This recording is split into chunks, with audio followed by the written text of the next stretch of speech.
Hey, everybody, and welcome back to Pro AV Today. As always, I'm your host, Ben Thomas. And before we dig into our conversation today, I wanted to give a big shout out to all first responders and folks really in the world of emergency response. And I want to also steal a line from one of my colleagues that I heard recently is that some heroes also wear headsets. So in that first responder emergency response community, I'm including operations center operators and folks who are taking a lot of those calls and really relaying a lot of that information. I include you in that thank you. And, you're so appreciated, and we appreciate the work that you're doing and the impact that you're having. And if you're listening to this asking why the heck I'm starting with thank yous, I think you probably have figured out by now, either by reading the lower third on the bottom or listening to the conversation, is that our conversation today skews a little bit more towards the world of technology and emergency response. It's a world that our technology community continues to empower, but there's always questions and challenges and discussions that need to continue happening. And I want to have that conversation today and really foster a lot of those questions. So I brought on somebody who's far smarter than me in this area, far smarter than most folks that I know in the world of emergency response and kind of that public sector world. And that's Jamison Peevyhouse from RapidSOS. Jamison is the VP of Public Safety over there. Jamison, thanks so much for coming on. Ben, I really appreciate being here, sir. Thank you. Well, it's great to have you, and I appreciate you sitting through the far too wordy monologue off the top there. But I want to give you a second really to ask at a high level, RapidSOS, fantastic company, really helping, I think, bridging the gap between a lot of those, what I would call, I don't know that off-the-grid security providers is the right word, but maybe those disconnected security tools and capabilities and connecting them with emergency response. That's one of the things you guys are great at. What specifically is your job over there and getting to oversee the world of public safety? Oh, thank you for that, sir. So my job really is to empower the team to focus and to support public safety at large. I mean, we're an intelligent safety platform that links life-saving data from over 500 million devices into these comm centers and 911 centers all across the United States, Canada, Mexico, and other countries as well. And to ensure that data is provided in the right manner, to ensure it's used, to ensure that it will have training, et cetera. We have to have a full team of experts to do that. And today, the team I have the honor of leading has over 500 years of experience in the comm center emergency services. And so we just don't come at this as an aspect of, hey, we have to do this, let's just hire whomever. We seek out subject matter experts in public safety to ensure that every citizen is protected with the information they have in the palm of their hand, in their vehicle, in their home, or whatever. But also the telecommunicators have access to training, education about that type of data flow. Well, Jamison, I want to ask, so a lot of times, especially folks who listen to the show on a regular basis, we're very familiar with maybe the command and control center side of the emergency response world and, integrating displays and audio systems and building IT systems and obviously even the furniture infrastructure. But a lot of times we don't get to have the conversations about, the SaaS platforms and the decentralized data sources and things like that. And that's a place really that you guys specialize. But to really start off, the conversation, I want to ask really how our emergency response organizations kind of starting right now, right? They've obviously kind of got the nucleus of the dispatch center, the emergency response center, but what are some of the common challenges right now that they may not have access to data-wise and things like that? Yeah, that's a great question, Ben. If you think about emergency services and where that call actually starts in the comm center, typically it's a human interacting with an emergency. They're immersed in an environment that is overwhelming to their senses, right? They're seeing things, they're hearing things, they may be smelling things that they've never experienced before. And then they call 911 to try to report that. And in that sensory overload environment, we are relying on an analog, very slow medium to ask questions back and forth, interrogate the caller, what's going on, where are you at, what's the severity of injuries, and that person is overwhelmed. And so many times you listen to the tapes, sometimes they're very calm, sometimes they are explosive, sometimes they are very agitated, sometimes they can't even formulate an entire sentence. So how do we ensure that we're moving past that? That starts the emergency. Right, that starts that response. And if we can't source adequate information about the level and severity of that response, the correct location, we can't have an adequate response level at the get-go. And so we are always behind the eight ball. What data has done for us is given us information about that incident specific to the location at time of incident. So no longer do I have to wait for a person to drive by a car crash and have the wherewithal in that moment to dial 911, or worse, to drive by the car crash and think, well, somebody else has already called, so I'm not going to call. That delay is life-threatening. But today, sensors from the vehicle, sensors from our phones, et cetera, applications are sending that information into the comm center. So we see the severity, the location, the type of incident as it unfolds. And we can start the dispatch function on that based upon the information we're receiving. And then we know when the phone rings, that person on that scene should be validating and providing additional contextual information about what we already know. And that has changed public safety in the last few years. And we're excited about being on the forefront of that. Well, it's a great point that you mentioned, right? And when somebody calls in to report an emergency or has a life-threatening situation, for a while they have been the only source of truth or information until those first responders or additional witnesses get out there, right? You mentioned, when your fight or flight senses are going, you're not picking up on all the nuance of the situation, and you don't necessarily even know maybe where you are or what time a fire started or what time you saw a car crash. And, having that additional information is incredibly validating because it allows you to be a little bit more proactive. But what are some of those data points? I know you talked about, specifically incidents on the road, but what are some of those other data points, even across emergencies, that are important to those emergency response organizations? Oh, absolutely. So one of our primary partners, Apple, has a watch. Basically, if you're biking or whatever, you fall off your bike, the impact is significant enough to trigger the G-forces inside of that watch.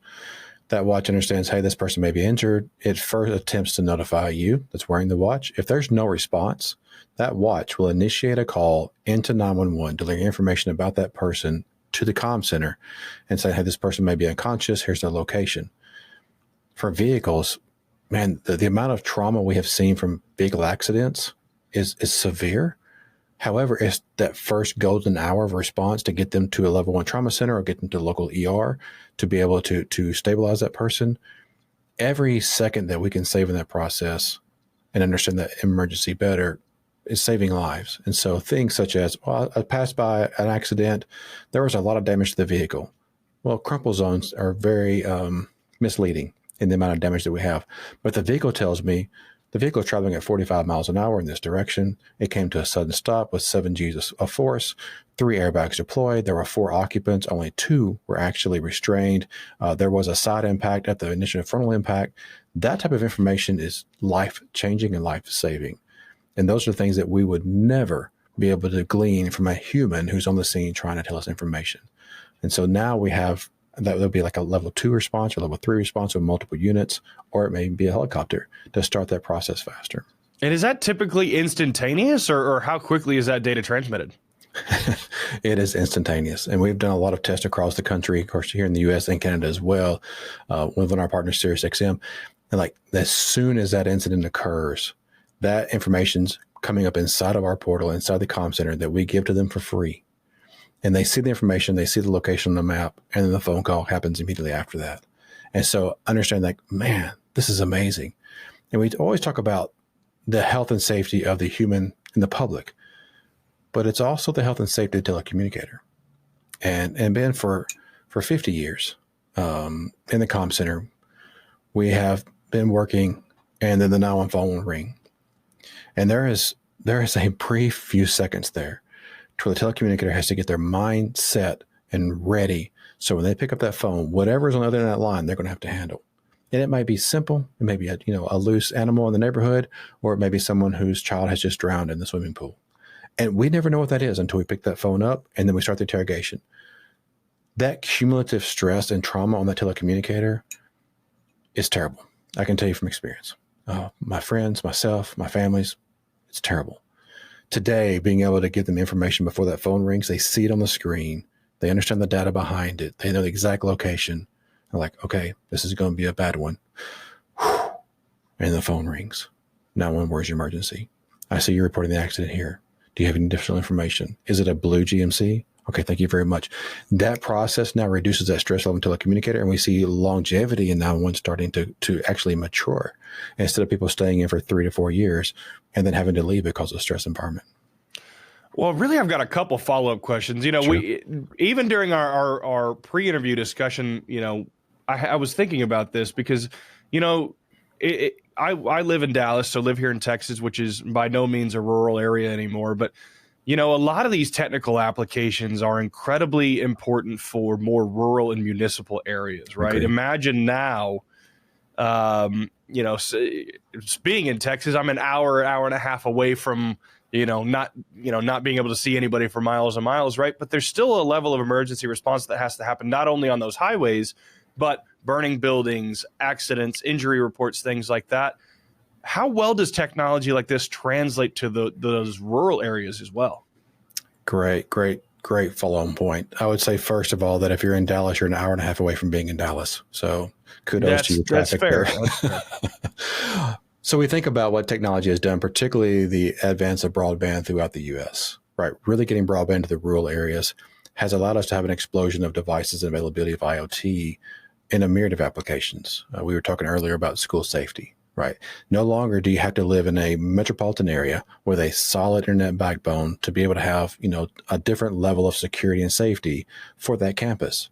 That is now available everywhere in the U.S. No longer are we just like, hey, only the rich people can afford cell phones. We saw that process, right? And now it's 2 or 3 devices per human. We're seeing the same thing happen in smaller communities. And so even as they build new buildings and people are beginning to think about, hey, how do we have wireless access points in here? What's the safety and security we want this? What's the access control we want in this building? That information is incredibly powerful. How are we seeing that impact public safety, even in rural areas? You talked about fire alarms. Fires in a building, right? If I have a fire alarm, the majority of fire alarms across the U.S., very high false positives. 85, 90% of those are false alarms, right? And that creates like a nomenclature of, well, it's an alarm. We'll start a vehicle. Maybe it's an emergency response. However, in a connected building, if I have a sensor go off for a smoke detector, and then all of a sudden I have a temperature sensor and the thermostat says, hey, this has increased 2 degrees Fahrenheit in the last 30 minutes, and there's water flow in this room, and the adjoining room alarm is now going off, that's a working structure fire. And if the building can tell me the number of MAC addresses that have been assigned out to cellular devices inside this building in the last 30 minutes, that gives me a pretty good approximation of how many people are inside the building at time of incident. Wow. What have we changed there? Now it's 2 or 3 battalion responses. We know we're going to have a couple of ambulances for folks who may have smoke inhalation, and we're getting there faster, and we're getting there with better equipment and having what I would call a wiser response on the front end. There are a lot of studies about how burning structures, particularly high rises, those first few minutes, literally 60, 90, 120 seconds. If we can get ahead of that curve, the threat to life drops significantly. But if we're behind that curve, the recovery process is much deeper. It takes much longer, and it requires more resources as well. Well, you mentioned kind of structure fires. I think that's a good transition. We spent a lot of the conversation so far on what I would call the public side of things, right? Mm-hmm. You're talking about, road infrastructures, even schools and publicly accessible areas. But one of the places that I want to ask specifically about is that private sector, right? Even here in our building, we've got security systems, we've got access control systems, fire alarms, things like that. And I would venture to say that that's kind of a closed loop ecosystem, right? And there is data that can be effectively transmitted to the emergency response centers from a lot of these private spaces. How do you find that balance as maybe a business owner or someone who owns a piece of private property?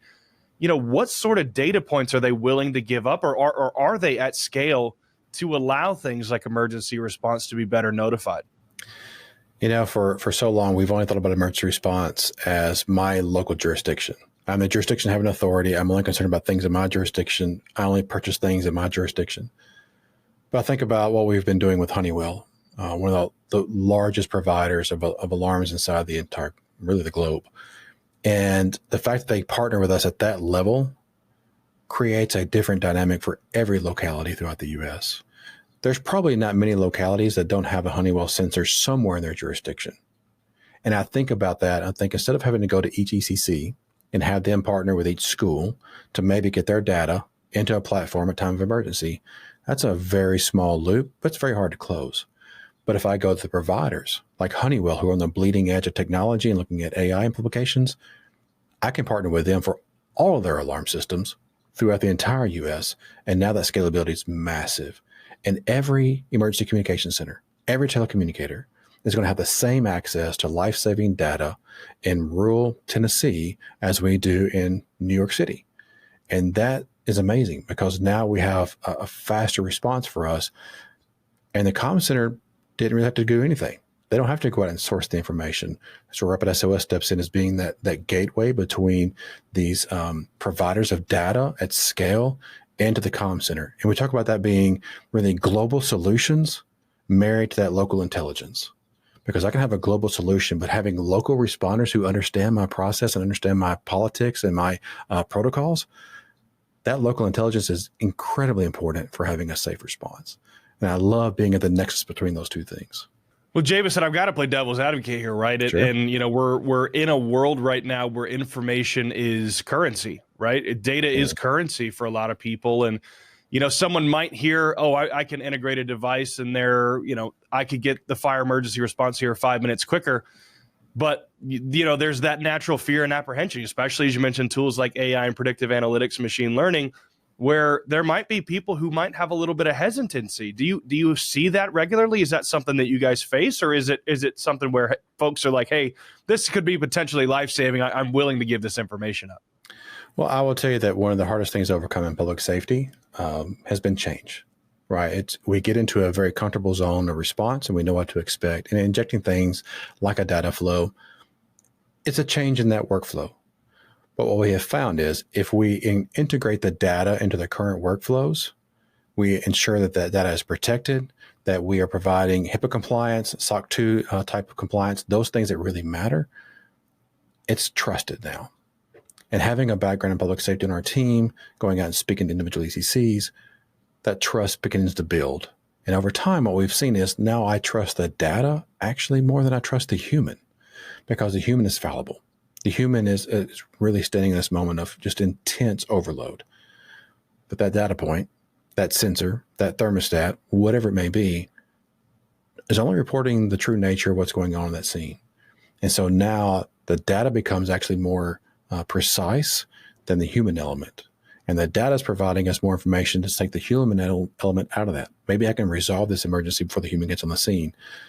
And isn't that why we're in public safety? It's really to change lives, right?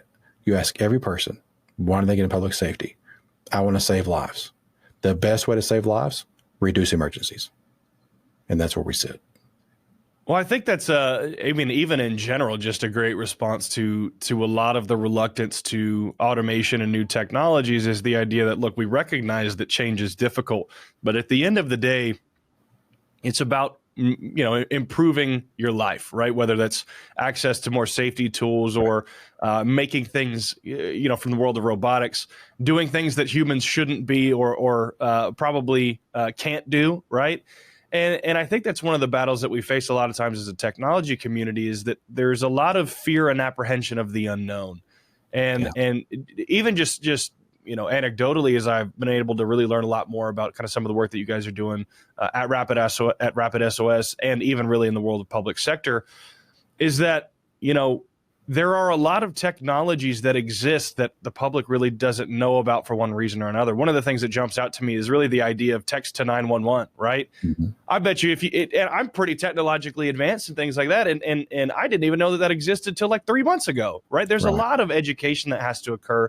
So I want to ask, as maybe not necessarily an operator, but maybe a decision maker or a manager level at an emergency operations center, emergency response center, how often do you find folks like that really having to do education, not only to the public, but even to some of those providers, the Honeywells of the world that you mentioned, to have those conversations? How often do you find them having to have that conversation?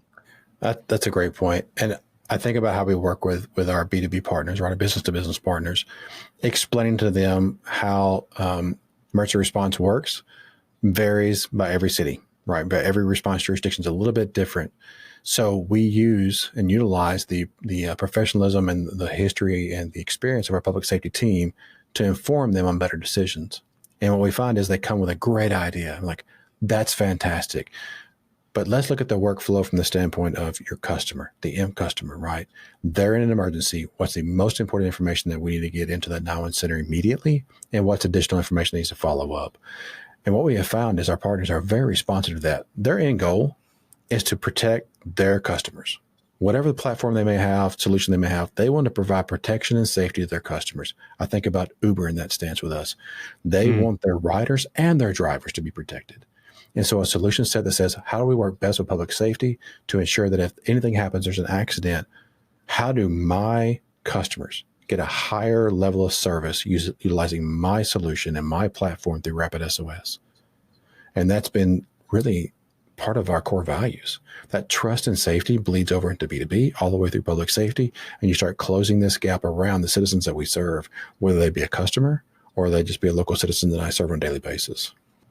You know, it's interesting. I love that you mentioned the Uber example, right? Because it is taking data that you've opted into, right, with your cell phone, whether it's accelerometer data, whether it's usage data, things like that.